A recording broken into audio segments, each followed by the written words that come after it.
Halo Sobat PPATK, jumpa lagi di Jumatan. Jumpa PPATK Pekanan bersama saya M. Natsir Kongah. Sudah hadir Sobat PPATK, saya selalu memanggilnya dengan kakak, Kak Rista Sihombing. Beliau ini sudah lama juga bergabung di PPATK yang ditugaskan oleh Pak Kapolri di PPATK sebagai salah satu polwan yang terbaik yang ada di PPATK. Sobat PPATK, kita akan gali ya. Kak Rista ini pengalamannya panjang berhubungan dengan dunia internasional. Termasuk beliau cukup intens ya. Sehingga kita berhasil menjadi anggota Financial Action Task Force on Money Laundering yang ke-40 baru lalu. Ini perjuangannya panjang sekali ya. Betul, Kak Rista ya. Dulu tahun 2001 kita tuh masuk blacklist, daftar hitam negara-negara yang tidak comply terhadap ketentuan dari Financial Task Force on Money Laundering. Itu dampaknya luar biasa Kak Rista ya terhadap masyarakat ya. Dimana misalnya ya letter of credit yang dikeluarkan oleh perusahaan pengusaha Indonesia untuk ekspor ke luar negeri itu verifikasinya cukup panjang. Dan tingkat suku bunga yang diterapkan juga cukup tinggi, dan ini membuat ekspor kita itu kalah bersaing tuh di dunia internasional, karena satu, tingkat suku bunganya tinggi, kemudian verifikasinya lama, dan ini luar biasa dampaknya ya. Contoh kecil ya dampaknya itu langsung terhadap kesejahteraan masyarakat kan Kak Rista ya. Misal ya, dia selama ini misalnya ekspor 1000 ton gitu ya, tapi karena tingkat suku bunga tinggi, verifikasinya panjang, sehingga kalah bersaing dan hanya mengekspor separuh dari 1000 ton, 500 ton. Dan ini dampaknya kan pengurangan terhadap tenaga kerja dari pabrik itu. Lalu kemudian terjadi pengangguran. Lalu terjadi setelah pengangguran banyak, itu tindak pidana kejahatan, pencurian, perampokan dan lain-lain itu meningkat. Nah itulah ya gambaran Sobat PPATK, dan kita mau tanya nih ke Kak Rista nih, so what? Apa yang harus kita lakukan setelah kita masuk menjadi anggota Financial Action Task Force on Money Laundering? Silakan Kak Rista, kita share ke Sobat PPATK nih. Ya, baik. Bang View, terima kasih. Saya panggil Bang View ya, Bang Natsir, Bang View. Terima kasih saya sudah ada di sini. Jadi memang tadi betul sekali ya yang disampaikan dampak dari tadi blacklist. Tapi memang sekarang kita sudah jauh nih Pak Natsir. Oh, banyak sudah perkembangan. Melangkah dari situ ya? udah nggak black lagi. Sekarang sudah bright ya, sudah masuk ke bright list kita. Karena apa? Kita masuk menjadi member FATF itu adalah karena dinilai sudah bagus nih Pak. Jadi perbaikan di semua lini ya, perbaikan dari terutamanya dari standar tadi Pak. Jadi luar negeri itu ya internasional memasang namanya standar 40 standar FATF ya, Financial Action Task Force, itu gugus tugas untuk menilai ya kepatuhan terkait dengan money laundering, pencucian uang, pendanaan terorisme, dan proliferasi seperti itu. Jadi sekarang ini kita udah masuk member FATF, itu adalah kita berarti dinilai sejajar nih Pak Natsir dengan negara-negara maju. Jadi di sana kita berhak mempunyai suara. Yang dulu kita mungkin duduk di belakang, sekarang di kursi depan nih. Dan kita ikut mengatur kebijakan secara internasional. Iya, jadi duduk depan itu berarti harus ada ide-ide yang brilian nih Pak dituntut dari kita nih sekarang. Itulah yang menjadi yang tugas terbesar kita nih Pak Natsir, mengeluarkan ide-ide brilian ketika kita duduk di bangku tadi nih, di bangku member FATF sejajar dengan 40 negara maju lainnya, seperti itu Pak Natsir. Jadi kita itu kan bukan hanya PPATK. Oh iya, tentu saja. Kita sebagai bangsa Indonesia. Oh iya, benar. Jadi kita sebagai bangsa Indonesia dalam hal ini ya kurang lebih 23 KL nih Pak yang membawahi yang ada kaitannya dengan TPPU, pendanaan terorisme dan proliferasi.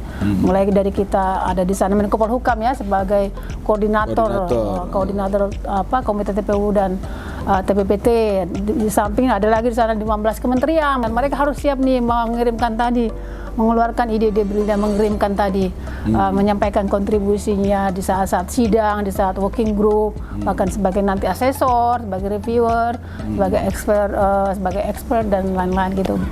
Nah, selain kita bisa mewarnai kebijakan internasional di Kak Rista, apalagi sih manfaat yang kita peroleh dan tuntutan apa yang harus kita lakukan agar kita eksis nih. Oh, tuntutannya banyak nih Pak Nasir. Tapi dari ini Iya. dulu, apa kontribusi yang bisa kita lakukan untuk mewarnai kebijakan internasional? Iya, tadi kan kontribusi untuk mewarnai kebijakan internasional tadi kan Pak, berarti kan kita harus paham nih, bukan hanya paham, misalnya OJK bukan hanya paham lagi nih terkait bagaimana mengawasi bank di Indonesia nih Pak, tapi dia juga harus mulai paham bagaimana bank di negara lain berjalan, pengawasannya seperti apa. Kepolisian juga begitu kaitannya dengan masalah investigasi, bukan hanya berguru lagi investigasi di Indonesia nih Pak, di negara lain seperti apa dia harus paham. Ini kan tuntutan besar nih Pak. Jadi perlu ide-ide yang brilian nih yang perlu disampaikan, dikontribusikan pada saat di sana. Bisa juga nanti kita bukan hanya menyampaikan ide, tapi bisa juga menjadi jadi ketua, leader di sana. Leading sektor terhadap betul. hal-hal tertentu. Bisa proyek-proyek tertentu bisa kita bisa menjadi lead, atau mungkin bahkan seperti sekarang meskipun di Singapura ya contohnya Pak Nasir, negara kecil ya hanya satu Polres Bogor mungkin ya tapi dia bisa jadi presiden menjadi presiden Fatap tuh Raja Kumar contohnya Pak Nasir. Jadi tantangan nih buat kita ya, buat Indonesia dan kementerian lembaga terkait Pak Nasir. Nah terus kemudian apa hal lagi yang bisa dilakukan ya oleh bangsa ini ya untuk membuat sebuah kemajuan lah di dunia internasional itu Karista? Ya memang ini jadi langkah awal ya Pak Nasir, kita langkah awal menuju kita Indonesia Emas 2045 ya Pak Nasir. Jadi tadi mungkin dari mulai hal kecil tadi ya, mengeringkan tadi kewajiban kita dulu nih Pak di FATF kan, kewajiban kita sekarang adalah 6217 ya. Apa itu 6217? 6217 ini jadi 6 itu karena kita harus mengirimkan 6 asesor.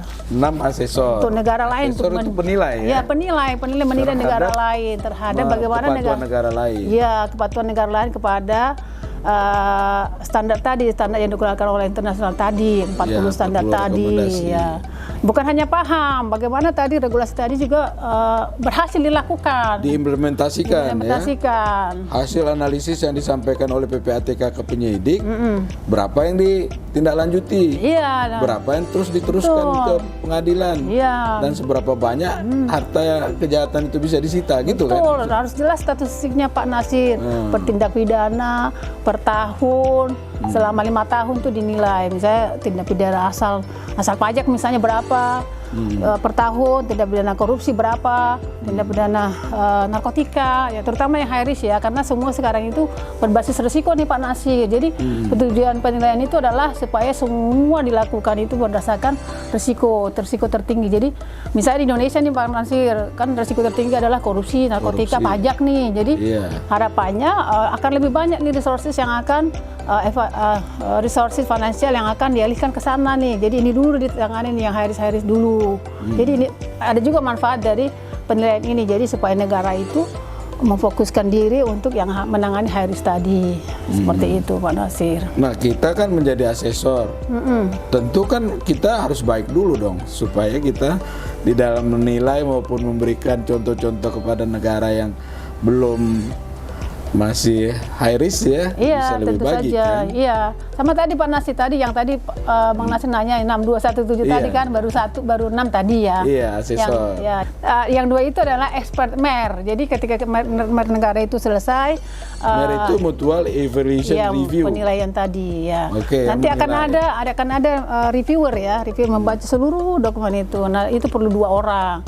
Lalu ada lagi bedanya asesor dengan Reviewer beda. Kalau asesor itu kan dia akan hadir visit on-site ke negara itu, harus lebih banyak lah dia harus pelajari, termasuk dari regulasinya. Kalau reviewer itu mungkin melihat secara keseluruhan nih, dari setelah jadi barangnya tesis kita kalau udah jadi nih Pak Nasir, dikeluarkan oleh asesor tadi nih, misalnya MER Indonesia ini udah jadi nih. Nah, dibaca lain sama reviewer minimal 2, direview lagi MER keseluruhan tadi. Masih ada yang kurang nggak gitu? Iya, sejauh mana pelaksanaan, implementasi dan lainnya gitu ya. Kalau yang satu tadi, yang satu itu adalah expert full follow up report namanya. Seperti kita kan sekarang ini dengan nilai kita yang sekarang ini Pak Nasir, kita kan berkewajiban melaporkan setiap tahunnya follow up report nih. Nanti targetnya kita itu adalah April tanggal 19 sudah kita kirimkan nih report kita. Report kita terkait dengan implementasi. Iya, yang tadi terkait dengan kekurangan-kekurangan yang masih ada. Nah, ada yang menilai laporan tadi namanya itulah tadi expert food. Tadi itu perlu 1 orang. Cuma 1 nanti yang Satu. Yang 7 ini nih yang itu berat. seleksi nih itu.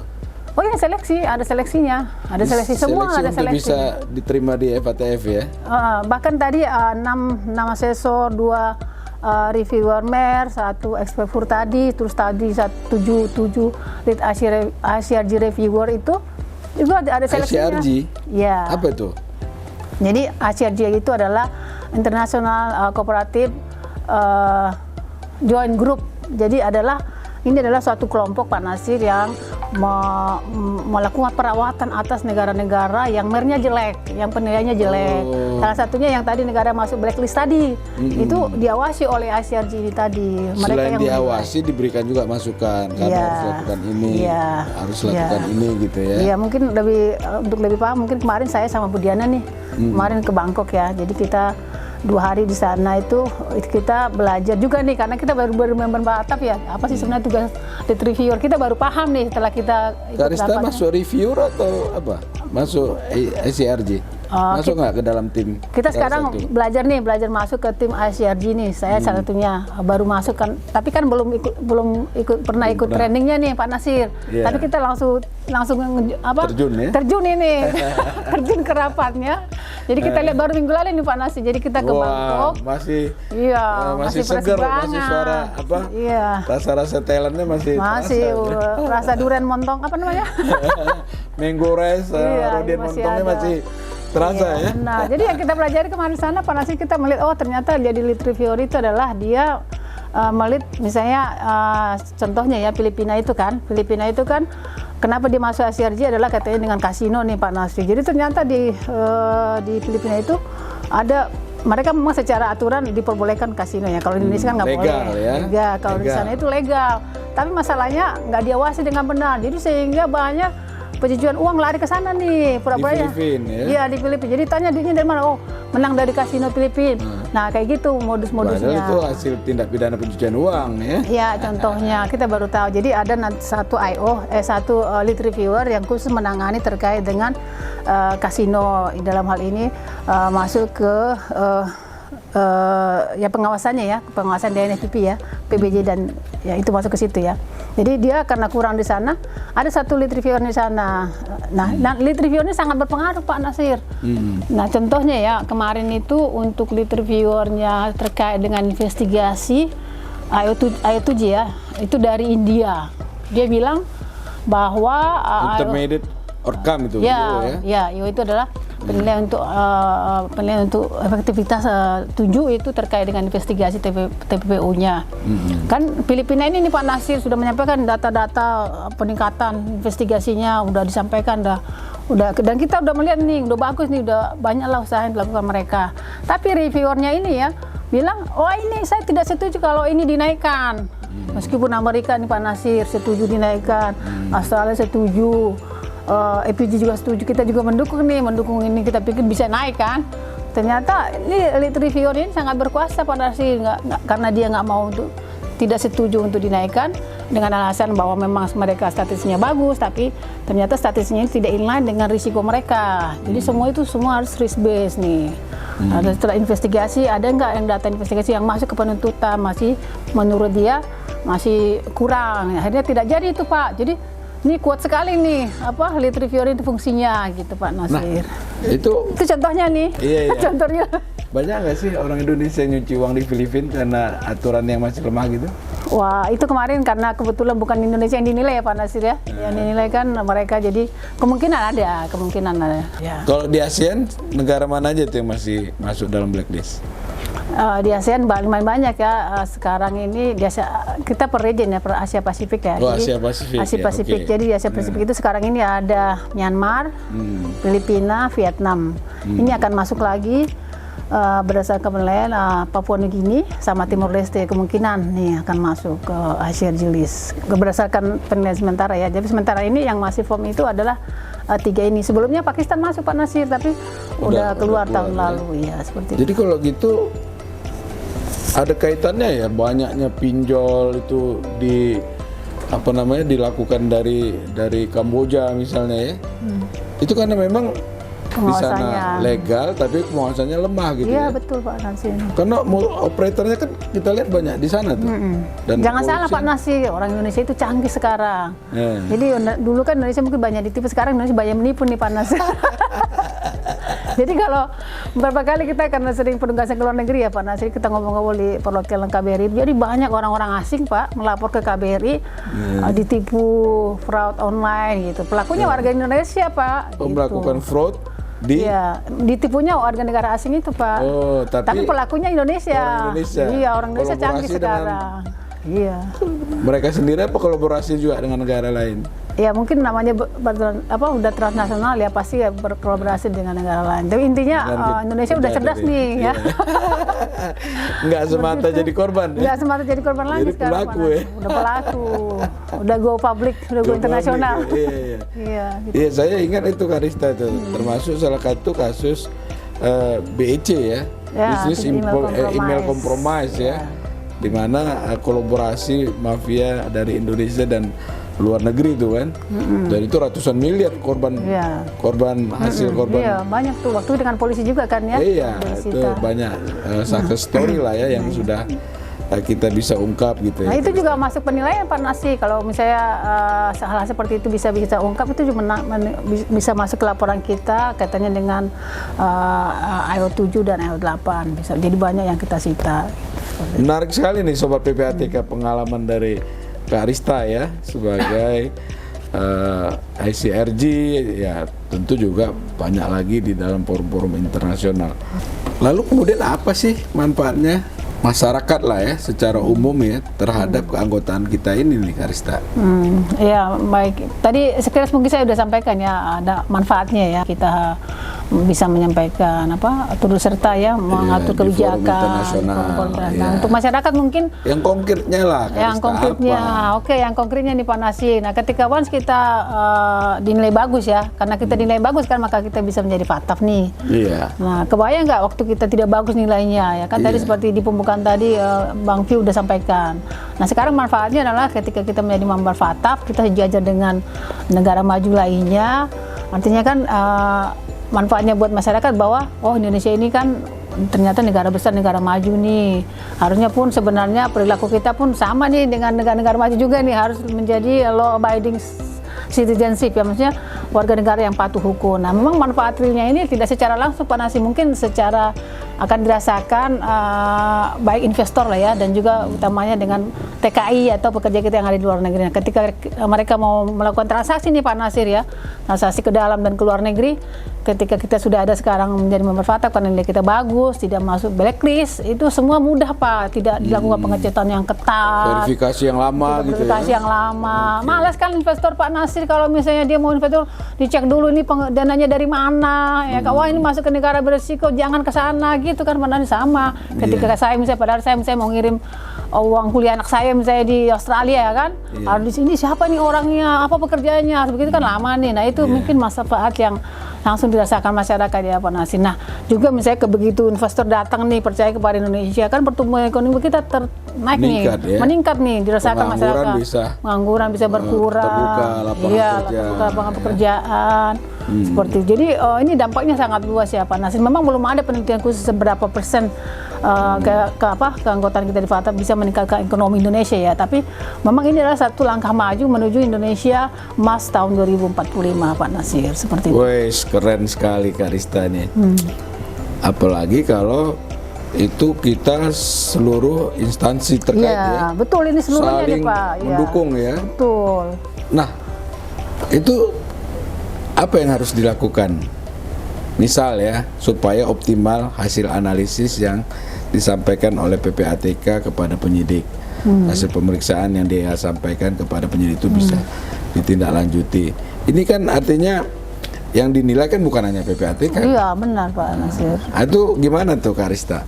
Ya itu tadi ya, harus ada high level komitmen ya Pak Nasir, dari atas sampai ke bawah ya. Ya katanya emang ini hal yang sensitif ya Pak Nasir, bagaimana hak kita, ibaratnya PPATK udah bersusah-susah nih Pak Nasir mengeluarkan satu produk nih. Dan ini kan produk ini tidak ada artinya kalau tidak ditindaklanjuti oleh APH ya, aparat penegak hukum. Jadi harus ditindaklanjuti nih. Jadi di FATF itu Pak Nasir ya, saya kaitkan lagi dengan FATF ya. Penilaiannya itu adalah harus kita bisa buktikan nih dari hasil analisis PPATK, misalnya let's say 60 nih HA, dan 60 HA tadi berapa nih yang ditindaklanjuti masuk ke penyidikan oleh polisi, ya kan? Berapa yang terbukti memang tadi dana-dana itu ada kaitan dengan suatu kejahatan. Ternyata dengan bukti-bukti yang cukup, kemudian yang cukup dia limpahkan ke kejaksaan. Berapa nih dari 60 masuk ke kejaksaan? Harus inline nih datanya Pak Nasir. Terutama tadi yang high risk tadi itu harus kita bisa buktikan. Kita kan tadi udah bisa sampaikan high risk Indonesia itu korupsi, narkotika, pajak nih. Dari data tadi itu harus terlihat. Jangan kan untuk luar negeri Pak. Kan ke setiap berapa di DPR kan kepala PPATK jalan juga tuh, Kapolri sendiri jalan juga kan. Berapa nih hasil PPATK sudah ditindaklanjuti per tahun, per tindak pidana dan seterusnya. Berapa aset yang udah disita? Berapa aset ya?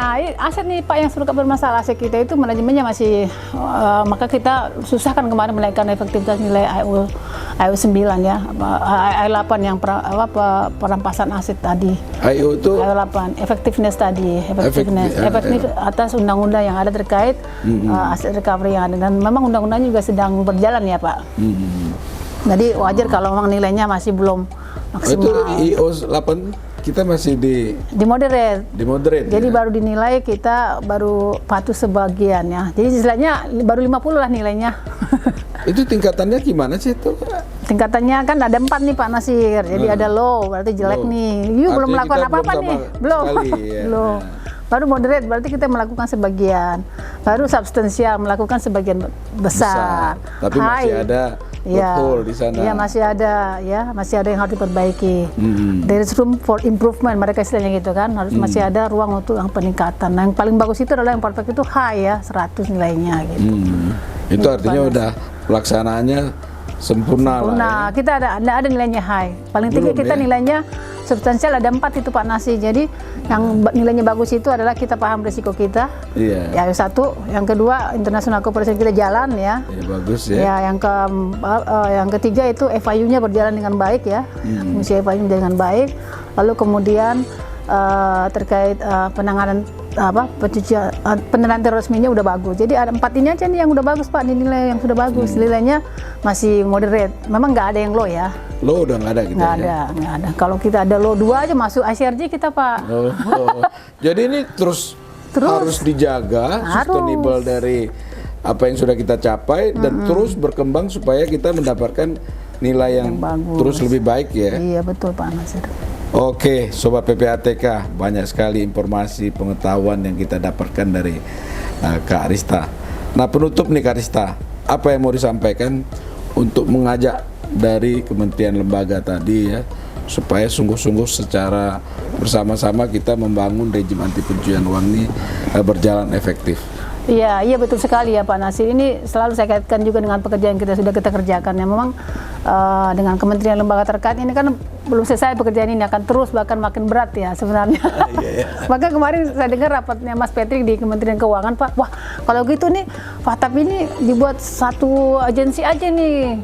Bukan hanya satu eselon 1. Mereka bilangnya begitu ya. Karena memang pekerjaannya besar nih. Karena semua kementerian lembaga terkait hadir turut serta di dalamnya Pak. Harapannya adalah memang kementerian lembaga terkait ini OJK, Polri, Kejaksaan, Kementerian Keuangan dan seterusnya ada 23 tadi itu memang harus mempersiapkan diri nih, bahkan mungkin mempersiapkan unit-unit tertentu di instansinya masing-masing, ada khusus yang menangani terkait FATF seperti itu. Maksudnya dibuat lembaga khusus gitu? Nggak, kemarin sih rapat-rapat, wacana gitu Pak Nasir. Karena memang isu yang dibahas itu banyak sekali Pak. Banyak dan melibatkan. Iya, dan melibatkan semua kementerian lembaga. Bahkan ini kan nggak Bang Fiu ketika kita diterima menjadi anggota FATF kan ada siaran pers presiden tuh Pak. Presiden menyampaikan tanggal berapa itu kalau nggak salah 6 November 2023 kan, ketika nggak lama setelah kita diterima menjadi FATF. Presiden bilang terima kasih dan berbahagia. Berbahagia tuh. Presiden bilang berbahagia kita Indonesia sudah diterima menjadi FATF. Ya kan? Presidennya sendiri sudah menunjukkan high level komitmen nih. Kementerian lembaga terkait harapannya seperti itu juga. Utamanya ini loh Bang Nasir, Bang Fiu. Yang masih nilai kita rekomendasinya yang masih partly comply. Itu kan ada ada berapa tuh ya? Ada 5 lagi tuh Pak Nasir, utamanya terkait dengan rekomendasi 678 2528. Jadi 6 itu adalah terkait dengan list sanksi kita. Jadi PBB itu kan mengeluarkan bahwa ketika ada list nama daftar hitam terkait terorisme ini, nama orang per orang atau organisasi masuk list itu harus serta-merta nih asetnya disita within 24 hours ya, without delay, freezing without delay mereka istilahnya, meaning dalam 24 jam asetnya harus disita. Nah, secara ketentuan di Indonesia belum ada nih Pak, di ketentuan kita itu masih 3 hari harus ditetapkan oleh pengadilan ya, dan itu panjang ceritanya, itu salah satunya. Terus kemudian rekomendasi 7 terkait dengan proliferasi senjata pemusnah massal, itu pun nilainya kita masih partly comply ya. Nah, kalau ada aturan-aturan yang harus kita persiapkan nih menjadi dari KAI penanggung jawab harus dari sekarang maksudnya. Sama juga dengan terkaitannya dengan masalah NPO nih Pak, yang paling riskan juga tuh. NPO itu masuk ke rekomendasi rekomendasi 8 non-profit organisasi atau ormas tadi.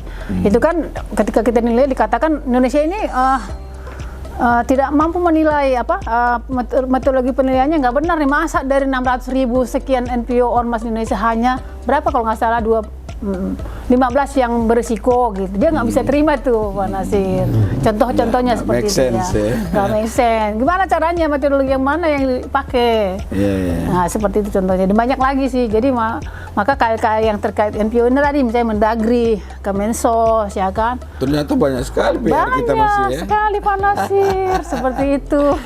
Terus semangat ya, Sobat PPATK, dukung terus PPATK dan instansi terkait ya, agar masalah-masalah kita itu bisa terselesaikan secara baik ya, keanggotaan kita di FATF bisa berjalan optimal. Jumpa lagi kita di Jumatan, jumpa PPATK Pekanan. Kalau bersih, kenapa harus risih?